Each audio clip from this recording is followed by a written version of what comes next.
Hello from FTE Global, where I'm delighted to be joined by Wopke Dost, Director of Open Innovation at Unlimited, and Yorick Buys, Head of Baggage at Brussels Airport.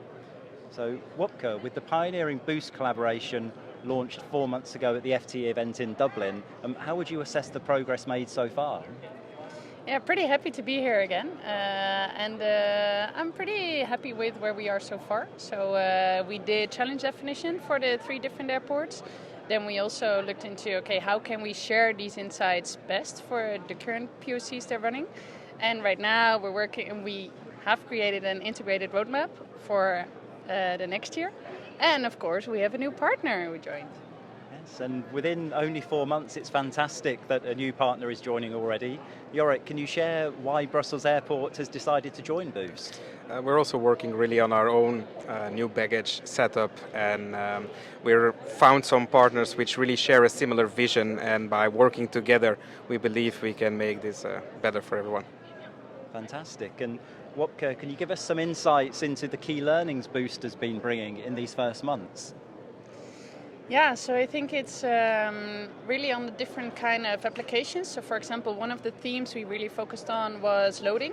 And then you see there was a comparison between what Avinor did and what Schiphol did. And you see there are different kind of solutions working in more of a greenfield area or more in a brownfield area.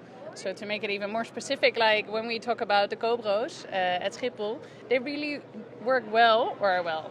Everything is still in development, but they have a very specific use case when you are in a certain environment with limited space, and you should be able to kind of work together with the workers that are there. Whereas for example, the build cell solution from Avinor, it is faster, it is more efficient, but you can only do that when you have the space and the greenfield options for that.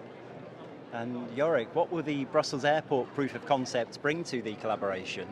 As we were also moving more in the build cell way of working, we noticed that we also need to have more transport of containers and carts around it. So that's why we will be focusing on a proof of concept of AGVs working with this transport, and we will see how it can work in brownfield environment, so really in the environment where we would build it afterwards. So I think that those lessons learned can really bring some new insights to the Boost program. Fantastic. And finally, Wopke, some great progress has been made already with Boost. Can you share some details of phase 2 and what the next months will bring? Yeah, so big difference between phase 1 and phase 2 for Boost is that in the first phase we just tried to make it to keep the complexity as low as possible to collaborate together. So we just shared the insights on POCs that were already running. What we're doing differently now is we created a full integrated roadmap of the baggage developments for the 4 different airports that are part of it now. And then we, as from the start, we defined the challenges the POCs were going to work on, but actually included all of each other's requirements for that. So I think that's great for the next phase. And in terms of content, it's all going to be focused around AGVs. So that's also very interesting, where you see that we're going to compare to physical POCs of the different technologies running at 2 of the different airports, but also we're going to see, okay, how can we control the fleet of AGVs? So actually, what kind of models should we build so that we can control it?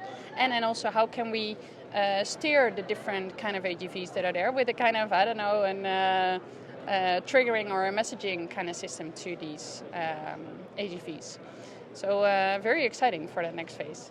That's fantastic, and thank you very much to you both for sharing your insights with our audience.